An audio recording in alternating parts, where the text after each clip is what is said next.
Zahid Khan Mastoi TikToker साहब ओडो वेला मुंडा चौक मुंडे वाला।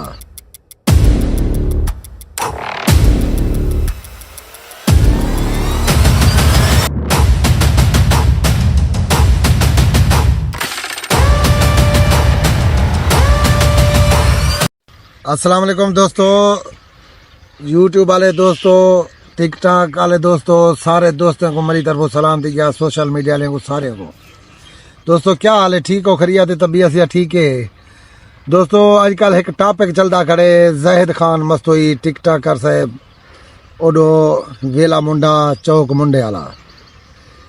ये आपा ते लगे पैन तो पता तो होसी पिया वीडियो दे दे करो। ये क्या क्या आदे पैन इस कशा का नहीं लोगों को बेवकूफ़ ते पागल बनाने की गाल है, ठीक है ना।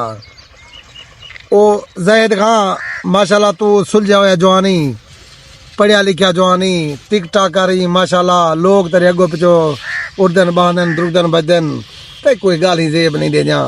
तू अपना टिकटॉक चला तेरा क्या वेले मुंडे नाल वेला मुंडा असा ते को भी आदे प्यूं तेरा क्या है मतलब तू ज़ाहिद खान के बारे गाल ही करें।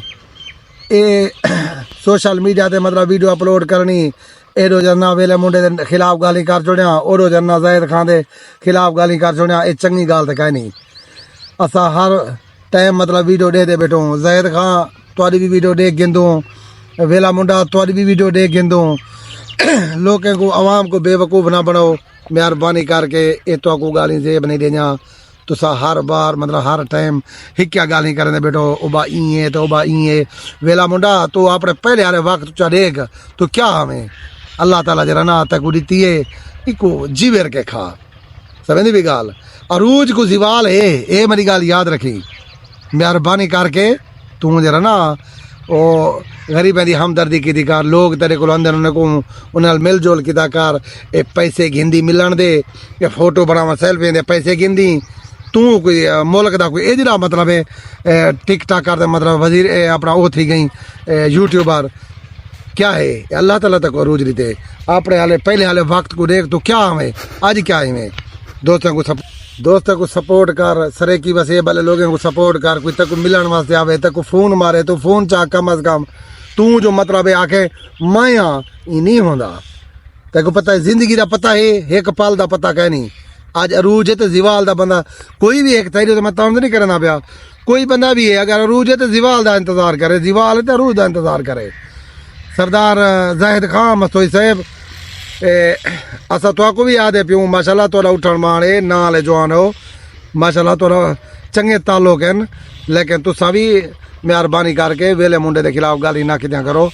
तुसा जरा ना सोशल मीडिया से वीडियो चाड़ छोड़े दो ये चंगी गाल कह नहीं होती मतलब कहीं दी बना इंसल्ट करे या कहीं का दिल दुखावे। हुण मैं भी मतलब ये वीडियो बने बेटा मैं तो सारे डूहे बिरावे को रिक्वेस्ट करना पाया ये तो को नहीं चकदी आप के मतलब है तुसा एक मिनल झेड़ा लो सोशल मीडिया ते उंजा गाली करो उंजा ना दे गाली मतलब है चंगी गाल कहनी। ते असा सारे सोशल मीडिया वाले दोस्तों को आदे प्यूं तो सभी मतलब कमेंट करो इन्हें को मतलब इन्हें दी वीडियो ही खड़ी हुए कमेंट करो इन्हें को मतलब कमेंट लिख छोड़ा करो यार ये गलत गाल है ये गलत गाल है चंगी गाल कहनी। तो मेहरबानी करके असा सारे दोस्तों को यूट्यूब वाले को अपना टिकटॉकर को सारे को मतलब रिक्वेस्ट करने प्यूं सारे भी चैनल को सपोर्ट करो ताकि हर आने वाली वीडियो तुरे तक पहुँचे। सरदार ज़ाहिद खान सरदार वेला मुंडा खान मैं को तो जानता उसे चंगी तरह से।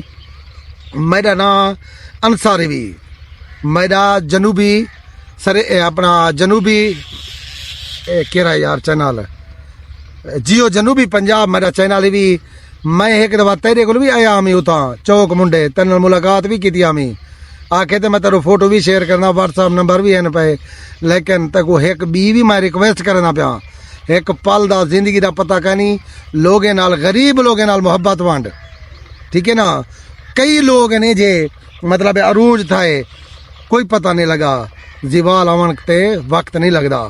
कोई बीमार थी पन बंदे शुदे कोई एक्सीडेंट थी पैन कोई ब्याह घाटा वादा थी पे मरण दे बाद मैं तू ही कोई है मतलब है कोई पिछो याद ते कर पाए ई ते ना होए जो मतलब पिछो ओ मतलब है ओ अगली गाल तो आप समझे दो दुनिया वाला लोगों ने मुंह ते कोई हथ नहीं दे सकता जो मतलब है हथ देवन बिच हर बंदे दी अपनी गाल होंदी है मेहरबानी करके ते को भी आदा पिया सरदार जैद खान को आदा पिया वेला मुंडा को आदा पिया दोस्तें नाल जरा मुहब्बत वंडो आपा ते एक बे नाल प्यार ते मुहब्बत नाल टुरो कहीं दे खिलाफ गाल ही ना करो ते मेरे चैनल को सपोर्ट करो मेरे चैनल को लाइक भी करो सब्सक्राइब करो दोस्तों को शेयर भी करो सारे दोस्तों को आदा पिया यूट्यूबर वाले को टिकटॉक वाले को दोस्तों अगर कोई मैं को कमी को तई कोई गलती थी गई होवे ते मैं चीज की मादद मंगदा ओ सरदार असलम का खोजी साहब बाय